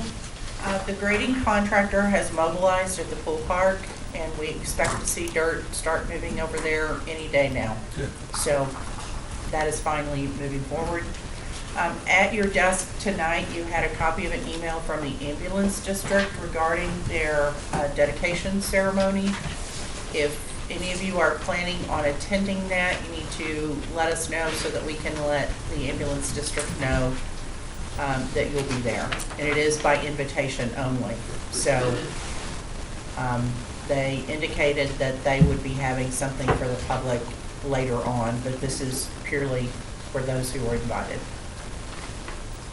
You're going?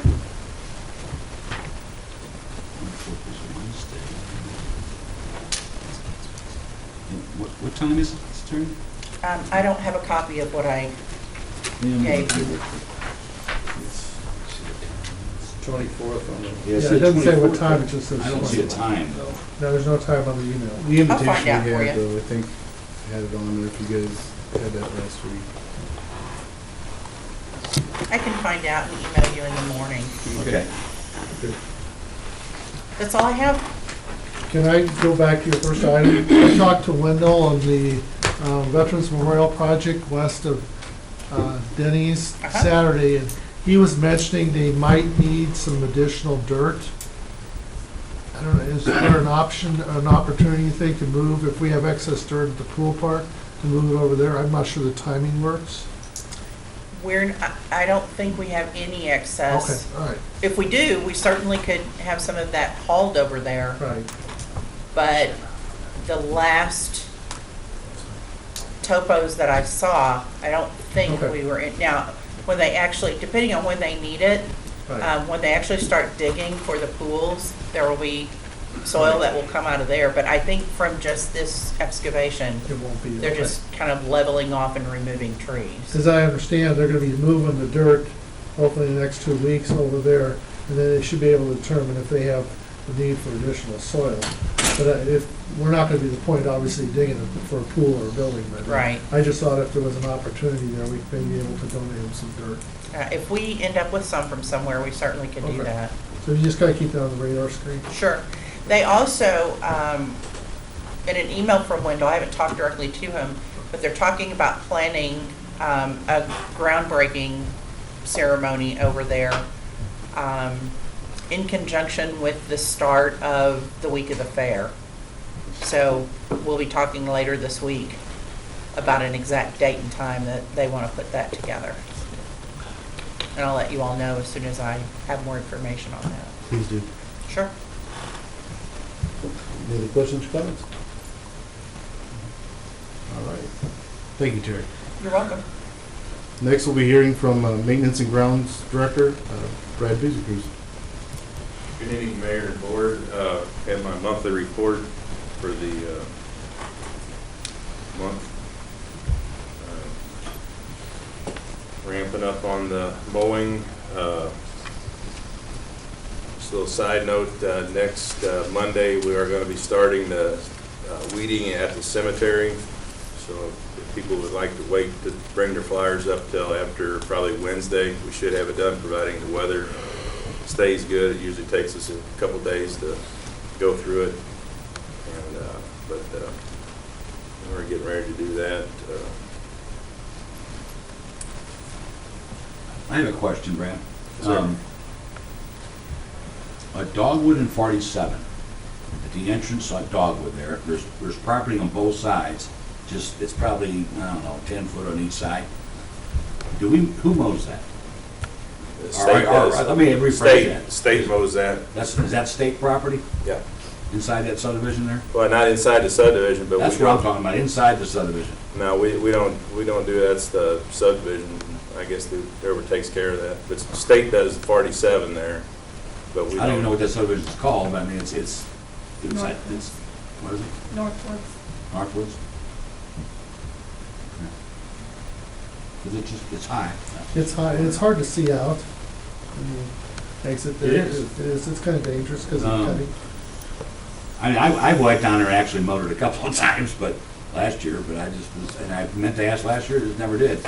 But it's not the city's obligation, so, and it's not the state's obligation, so it would be the southern.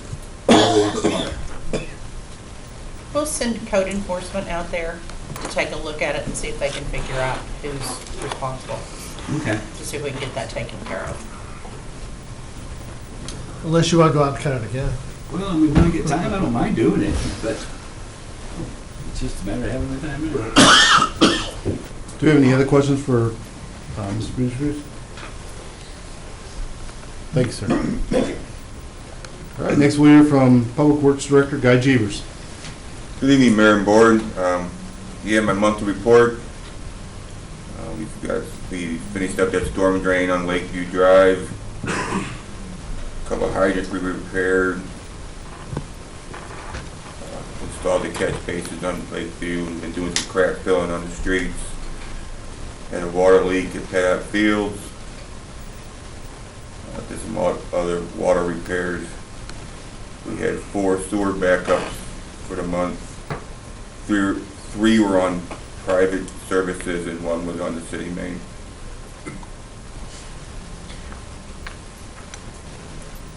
Any questions or comments on the monthly report?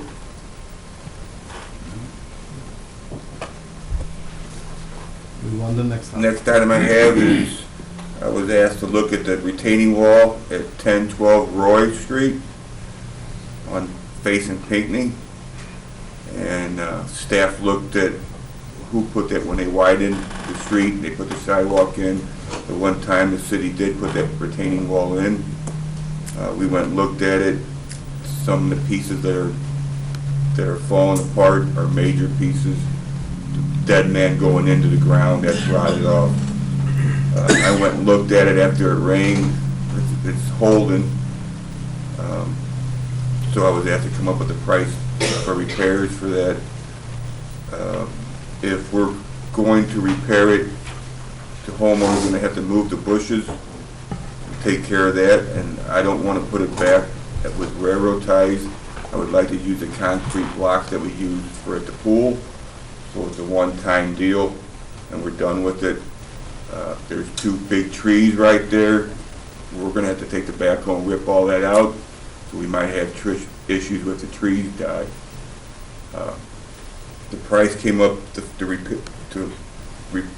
remove the retaining wall now and put the block in with some drainage of $2,425 to replace that. And then our goal would be to let the homeowners know it's yours now.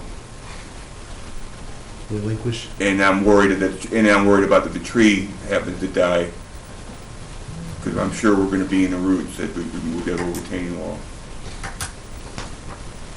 Is it a dangerous situation with the retaining wall? If I recall right, it's not that big of a deal. After we had 7 inches of rain. I went by and looked at it. And maybe the rain washed the mud off, but it needs to be addressed. But I think we could put it on next year's budget and use it as a capital project there, unless you want me to do something with it sooner. I mean, it's not leaning on the sidewalk. Is it on our property or is it on the easement or? Yeah, I'm confused about what property. Because, I mean, my point is, if it's sitting on the property owner's property, we have to get permission, and it's not an easement, we have to go permission to do it. But then we need to inform them, hey, if we do this and that tree dies, we don't want to be replacing a tree. And it's a big tree. It costs a lot to get it taken down. Is it, Guy, is it on our property, or is it on the easement, or is it The on? understanding I got is, at one time, the city put the wall up. And Yeah.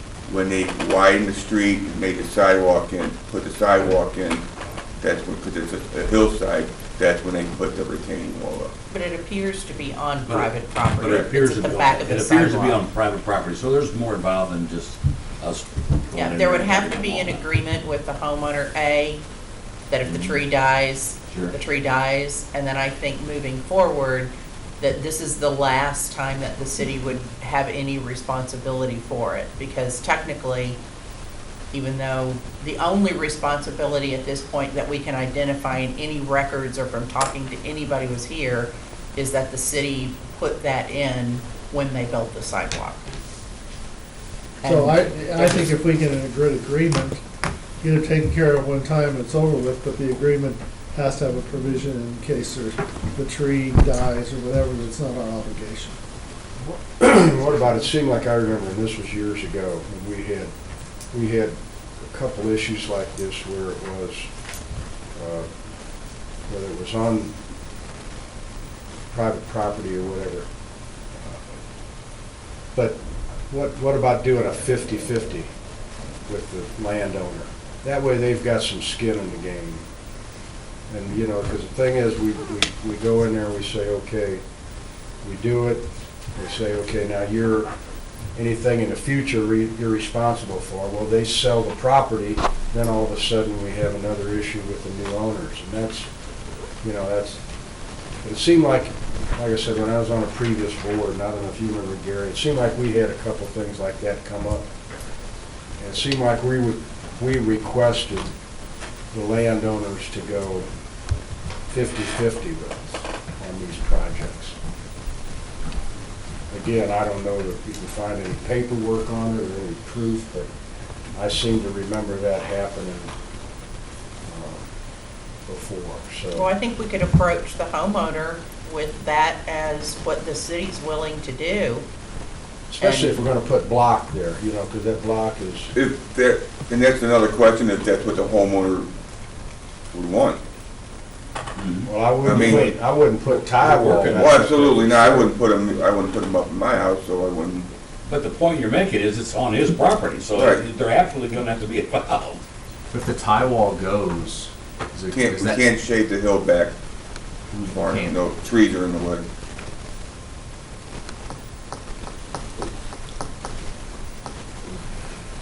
So does this Well, issue? the tie wall is not going to go next week. We know that. I had one at my house taken out, and it was leaning out, and the guy said that tie wall was not going to come down. They would have rotted away before it would have come down. So, you know, we got, like you say, if you want to put it in next year's budget, I mean, it's not. Why don't you go talk to the property? Yeah, I was gonna say, has anybody spoken with the homeowner yet from the city? No, it was just brought to my attention and we'll follow up on it. I had it put on the agenda. I briefly spoke with him, and he had addressed the rotting and the deteriorating of the wall and asked if something could be done. I wasn't sure if it was on city property or his property. I'm glad we addressed that, but I can talk to him and see if the block's going to work and see if it's not going to cave in before next year. I agree, we could probably put it on next year's budget. Why don't we go ahead and table this until we can get more discussions with the homeowner and see where we're at and possibly put on next year's budget. You good with that? Since I'll talk to him.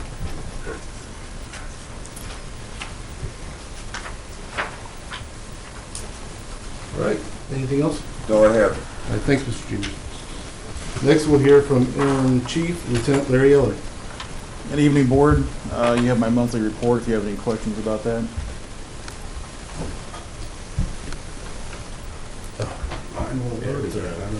Mine's still loading. You got a lot on there, Larry, or what? Mine's still loading. I don't know, mine, some of the others wouldn't load, so.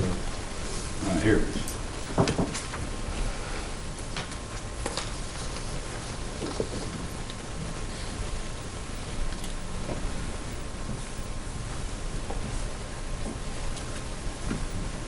You know, I think this probably is the one report that has the longest list of drug-related incidents that we've seen in a long time. This is like twice as many as we've done in the city. Yeah, you're right, Gary. I mean, is it the weather, or what is it? It's a little bit of everything.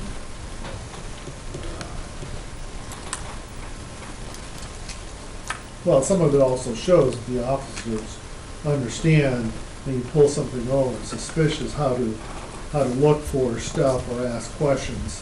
Absolutely. To determine stuff. So it's a training issue where officers are clearly performing. And some of it's just silly stuff. when you start reading it. I don't know how else to call it, but it's just downright, people falling asleep at gas pumps, and you go check on the driver lane, it's like, really,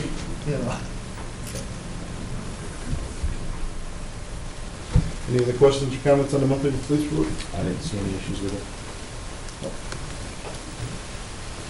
You can go to move on. Last meeting, it was raised, the question was raised about the possibility of raising the speed limit on Hickory Lake. As you can see, there should be some data in there. Measurements were taken at 3 different times, and it shows that people are already running about 5 miles an hour over the speed limit on average anyway. My recommendation would be to leave the speed limit at 20, solely based on the unrestricted access to that road by pedestrians and bicycles. It borders subdivision, there's driveways connected to it.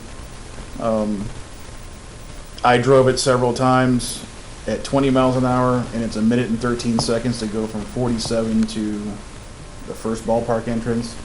Raising it 5 miles an hour shaves 10 seconds off your travel time. Yeah, the reality is if you raise it 5 miles an hour, you're still gonna go 5 miles faster, so you could go to 25, they're gonna do it 30 plus. The rule of thumb, and it follows here perfectly, is it's 25% of the speed limit will be the average that people actually drive. So, Well, 20 miles an hour, pretty slow, but I'm comfortable leaving it there too, because we deal with this issue all the time on Pinckney, that road there, where people want it faster, but the homeowners don't want it faster. They want that comfortable at 20, but everybody else racing to the high school wants it faster. We've always held the line at 20, so. Same way at Walton, that, you got a lot of kids on bikes, everything, it's now skateboards too, so. I say, we leave it. does anybody have any objection to leaving it? even any complaints or anything, so. All right, I guess we'll leave it for you. Thank you for doing the study for us. no problem. Anything else? Nothing further. All right. I'll move on to hearing from our zoning officer and building commissioner, Jack Hanna. First item I have is the monthly building code enforcement report. I'd like to point out, instead of the typical trash, vehicles, and weed violations, we got 3 new residential starts Saw that. in April. Pretty exciting news. We have a feel for talking to the developer, and we approved that building going from basically Binkley Woods to the new park on that road. Have you had an indication from him when he thinks he may be building homes in that stretch? Then I'm talking about behind Crichton? Yeah, Mr. Yeager. Yeah, Mr. Yeager.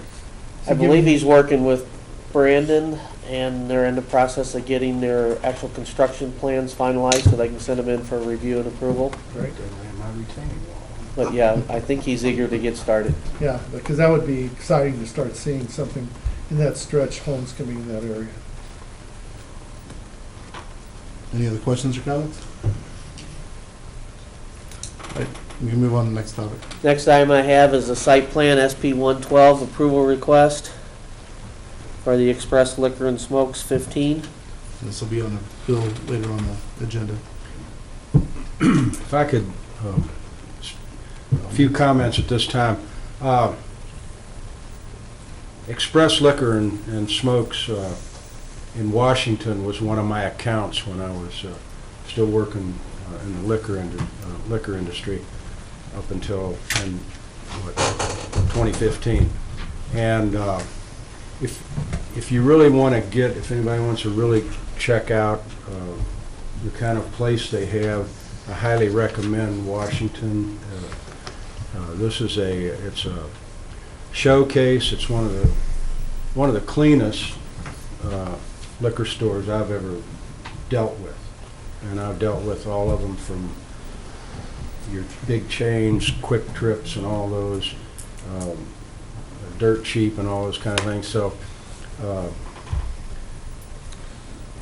great selection of everything, from wines, to beers, to craft beers, liquors.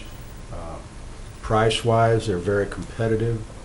I think this will be a great addition to the city. And like I say, it was a well-run, seemed to me, the manager was always easy to work with. So I look forward to them coming into our community. I'm sure probably some of the C-stores and grocery stores may not be real excited about it when they see the prices, but I would just like to pass along that that's my experience with Express Liquors and Smokes in Washington, and I think they run a very good operation. So, And I must say, I'm glad you came back to the community, having tried once before to come in and it wasn't successful, that you kept us on your radar chart to come back into the community. by the way, I spoke to Tree when I was down there, so very good. And I hadn't been there for probably a year or something, but he was very cordial and very accommodating with questions I had and everything. So. All right, any other comments, questions? All right, Jack, you would? Next item is the conditional use permit, CUP 52 approval request for Express Liquor and Smokes 15. That as well will be a bill later on the agenda. Next item then is site plan SP 113 approval request for the Mama Bears Daycare. That as well will be a bill later on the agenda. Next item is the conditional use permit CUP 53 approval request, which is also for the Mama Bears Daycare. As well will be a bill later on the agenda. Next item is the site plan SP 114 approval request for the individual lot multifamily development to be located at lot 32 Arlington Way. There again, a bill later on the agenda. And our next one is the conditional use permit approval request, CUP 54, also for lot 32 Arlington Way. Which will be the last one, will be the bill later on the agenda. And then I have a request to vacate existing sanitary sewer easements. Approval request to vacate existing sanitary sewer easements for the construction of the proposed Dollar General store to be located at 513 North Highway 47. Yeah, could we talk about that a little bit? Yeah, and I believe there's a representative Sure. here. Good evening, Joshua Blinsky with Call Valley Engineering out of Junction City, Kansas. We're partnered with Capital Growth Buchalter for the project, and I'm just here to answer any of the questions that you have on the vacation of the easements. So I would assume that, guys, that you've looked at these easements that we're vacating and you don't think they're going to impact any future development that goes on behind that project? Not in that, not for the store there, no. Okay. So, All the new stores are out front. well, but I mean, eventually there's a lot of barren ground behind there that could be developed. So we won't need those lines to run to connect them in. That's correct. It's because that's right behind the back of their location, and that's an old sewer. From where they want to build to a manhole heading north, there's a brick manhole, and that's not being used at all at this time. And a large portion of the section they're vacating will be underneath their proposed building. Okay. Of the sewer that they're vacating. Yes, sir.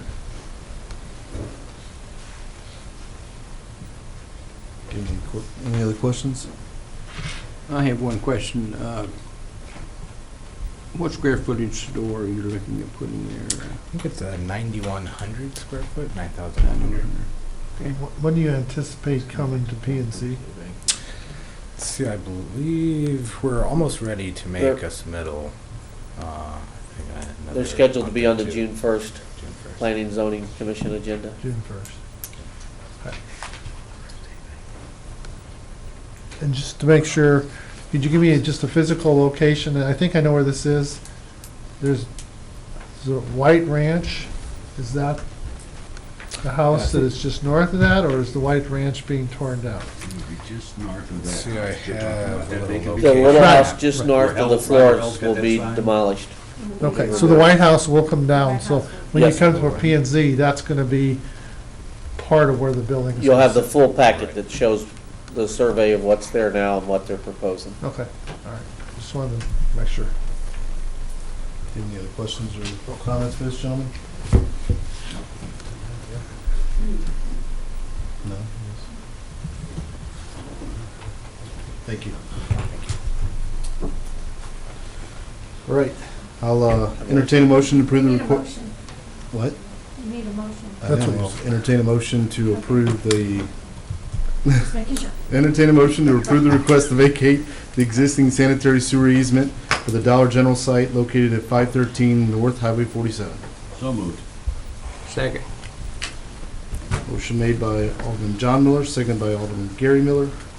Roll call vote, please. Alderman John Miller, Yes. Alderman Schultz, Yes. Alderman Shell Harvey, Yes. Alderman Ock, Yes. Alderman Gary Miller. Yes. Motion carries 5-0 with one absent. Just one comment. You know, the motion said for the Dollar General site, the Dollar General site is yet to be determined. I mean, the proposal was for a Dollar General to go there, but it has to go before P and Z And as get part of the approval. process, so. Pending I the think- approval Yeah, but it's approval for the easement for that piece of ground, for the site. however it develops in the future. The documents they submitted specifically point out the exact legal description and Right. drawing for the easements that they're requesting to vacate. Right, so it's really not tied to, I mean, in theory, the Dollar General project could go away and something else could come in, but the easement stays with the land. It's not tied to the owner or to the Dollar General process. If you're vacating them with that condition, you could verify with Chris, but then I guess you'd have to say you're approving it on condition that the Dollar General site plan gets approved. No, I don't think that's what I'm saying. I'm saying that if we're vacating a piece of ground, the easement, whoever the future owner is, the vacation stays with the ground. It's not tied to the owner. So if Dollar General were deciding. That is true. We don't want to go there because we looked at the economic, and it's not going to work. Whoever buys that property or changes the use, that easement stays with the ground. It's not tied to Dollar General or anybody else. That is true. Okay, that's what I'm Is saying. there any issue with that, Chris? If anything, it would only help spur development. Correct, I agree with you. All right, we come to that section of bills to ordinance. And I have one thing, a reminder that the Torch Run is next Wednesday. Thank you. What is it? What? I'm sorry. The Torch Run Oh, Torch for the Run. Special Olympics ceremony. I believe they start in Forestville around 9 o'clock and they end up here at City Hall about noon. Hamburgers, hot dogs, great time for everybody. You grilling? Yes. So in order to get a hamburger hot dog, you have to actually run? No, sir. Oh. Are there gonna be donuts this year? Only if you request them. Only if somebody from the sheriff's department asked that question. Not touching it. Not touching it. We will sure get some, Scott, if you have a preference. Hamburgers and hot dogs are fine. I'm writing it down. All right, move on to bills to ordinance. I'll entertain a motion for the first reading of bill number 28-17. So moved. Second. Motion made by Alderman Ock, second by Alderman John Miller. An ordinance authorizing execution of 3 agreements between Missouri Highway and Transportation Commission and the City of Warrenton, Missouri, and Eugene Keevan for a resetting of signs located within the limits of Project J213160. I will entertain a motion for the second reading and passage of bill number 28-17. So moved. Second. Motion made by Alderman Schultz, second by Alderman Ock. An ordinance authorizing execution of 3 agreements between Missouri Highway and Transportation Commission and the City of Warrenton, Missouri, and Eugene Keevan for resetting of signs located within the limits of Project J213160. Roll call vote. Alderman Schultz, Yes. Alderman Shell Harvey, Yes. Alderman Ock, Yes. Alderman Gary Miller, Yes. Alderman John Miller. Yes. Motion carries 5-0 with one absent. Entertain a motion for the first reading of bill number 29-17. So moved. Second. I'm sorry, which one called first? Go ahead, you got it. All right, motion made by Alderman Ock, seconded by Alderman John Miller. An ordinance calling for a bond election in the city of Warrenton, Missouri, and authorizing certain actions in connection therewith. I'll entertain a motion for the second reading and passage of bill number 29-17. So move. Second. Motion made by Alderman Gary Miller, seconded by Alderman Schultz. An ordinance calling for a bond election in the city of Warrenton, Missouri, and authorizing certain actions in connections therewith. Roll call vote. Alderman Shell Harvey. Yes. Alderman Ock. Yes. Alderman Gary Miller. Yes. Alderman John Miller. Yes. Alderman Schultz. Yes. Bill passes 5-0 with one absent. Entertain a motion for the first reading of bill number 30-17. So moved. Second. Motion made by Alderman Ock, seconded by Alderman John Miller. A zoning Sorry, ordinance is shut up. authorized under section 405.390 of the municipal code of the city of Warrenton, Missouri, approving a site plan for Express Liquor and Smokes 15 located at 623 East Veterans Memorial Parkway. I'll entertain a motion for the second reading and passage of bill number 30-17. Go for it, Mike. So moved. Second. Motion made by Alderman Shell Harvey, seconded by Alderman Ock. A zoning ordinance is authorized under section 405.390 of the municipal code of the city of Warrenton, Missouri, approving a site plan for Express Liquor and Smokes 15 located at 623 East Veterans Memorial Parkway. Roll call vote. Alderman Ock. Yes. Alderman Gary Miller. Yes. Alderman John Miller. Yes. Alderman Schultz. Yes. Alderman Shell Harvey. Yes. Bill passes 5-0 with one absent. I will entertain a motion for the first reading of bill number 31-17. So moved. Second. Motion made by Alderman Ock, seconded by Alderman Gary Miller. An ordinance approving the conditional use to allow Express Liquor and Smokes 15, a retail package liquor store located at 623 East Veterans Memorial Parkway. I'll entertain a motion for the second reading and passage of bill number 31-17. So moved. Second. Motion made by Alderman John Miller, seconded by Alderman Shell Harvey. An ordinance approving the conditional use to allow Express Liquor and Smokes 15, a retail package liquor store located at 623 East Veterans Memorial Parkway. Roll call vote. Alderman Gary Miller. Yes. Alderman John Miller. Yes. Alderman Schultz. Yes. Alderman Shell Harvey. Yes. Alderman Ock. Yes. Bill passes 5-0 with one absent. I entertain a motion for the first reading of bill number 32-17. So moved. Second. Motion made by Alderman Ock, seconded by Alderman Shell Harvey. A zoning ordinance is authorized under section 405.390 of the municipal code of the city of Warrenton, Missouri, approving a site plan for Mama Bear's Daycare located at 705 Powell Street. I'll entertain a motion for the second reading and passage of bill number 32-17. So moved. Second. Motion made by Alderman John Miller, seconded by Alderman Gary Miller. A zoning ordinance is authorized under section 405.390 of the municipal code of the city of Warrenton, Missouri, approving a site plan for Mama Bear's Daycare located at 705 Powell Street. Roll call vote.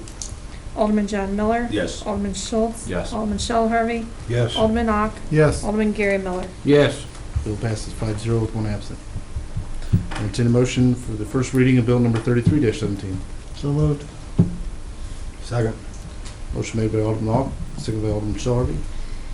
An ordinance approving the conditional use to allow Mama Bear's Daycare, a child daycare located at 705 Powell Street. Entertain a motion for the second reading and passage of bill number 33-17. So moved. Yeah, let's go, guys. Who's first? So moved. Scott, second. Second. Motion made by Alderman John Miller, seconded by Alderman Schultz. An ordinance approving the conditional use to allow Mama Bear's Daycare, a child daycare located at 705 Powell Street. Roll call vote. Alderman Schultz. Yes. Alderman Shell Harvey. Yes. Alderman Ock. Yes. Alderman Gary Miller. Yes. Alderman John Miller. Yes. Bill passes 5-0 with one absent. I will entertain a motion for the first reading of bill number 34-17. So moved. Second. Motion made by Alderman Shell Harvey, seconded by Alderman Ock. A zoning ordinance as authorized under section 405.390 of the municipal code of the city of Warrenton, Missouri, approving a site plan for a duplex on lot 32 Arlington Way located at 1016 and 1018 Arlington Way. Entertain a motion for the second reading and passage of bill number 34-17. So moved. Second.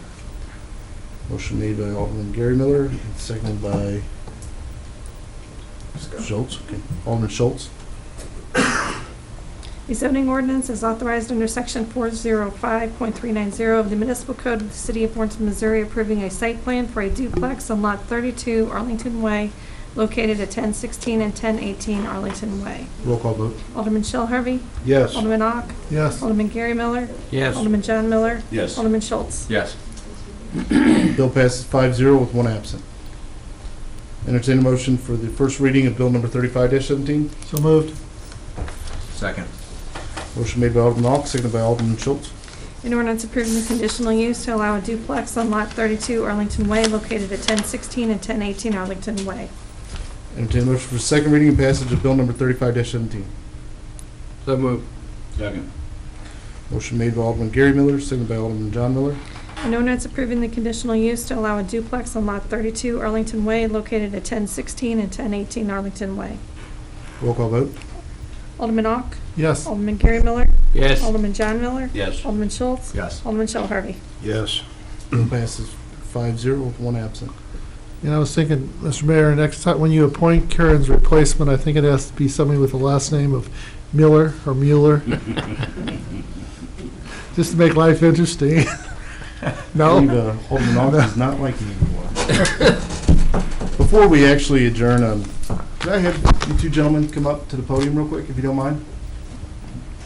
I should have done this earlier and I didn't, so I apologize. I want to know if this is the difference in the new uniforms for Boy Scouts. If you would just state your name, I think you guys need some recognition for being here and sitting through this full meeting, and I appreciate that. Trent Brock. Lauren Schutte. Are you guys here for a project or?